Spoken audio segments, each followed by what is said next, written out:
Tak, máme tady hvězdičku našeho týmu Glasgow, tak to je vlastně Ball Motor Oil Glasgow Racing, říkám to správně? Jo.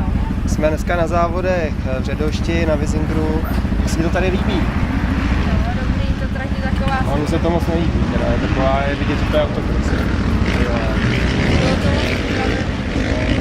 Práší se jako svině. Hele, a dneska 3x první kvalifikace, první jízda i druhá. Jo. S přehledem. Tak a teďko na webu je poslední zpráva z Kaplice, tam se vyhrál, se to zadařilo.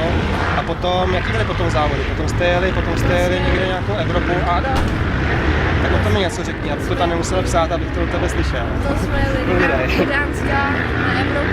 Aha, super. Do Dánska na Evropu. Tam jsem skončil 13. a 20. A kde to bylo? Jaká trať? Kde? V Dánsku Korsko. A kolik? 12, 13? 13, 20. 13. a 20. A co, spokojenost s tím výsledkem? Jo. A ještě řekni, tobě je 13 let. A jezdíš s klukama, kterým je 15 a víc, že jo? Takže furt máš ještě jako místo že jo, kam jako zrychlovat.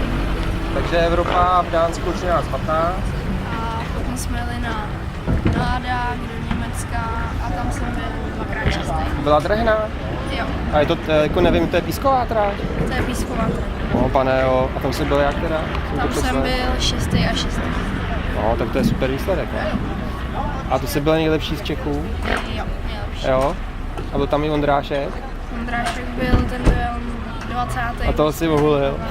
Jo. Tak to je správný, tak to je super. Ale tak jo, a teďko teda další plán v víkendu asi počítám pacu. A tam říkal trenér Honza Fruněk, říkal, že si zkusíš Klaudu ze 125. Jo? Takže normálně závodit bude ve tvý třídě v 8 pade a zkusíš si Klaudu, jo? Tak jo, hele, tak to je hezký plán, tak to držím palce.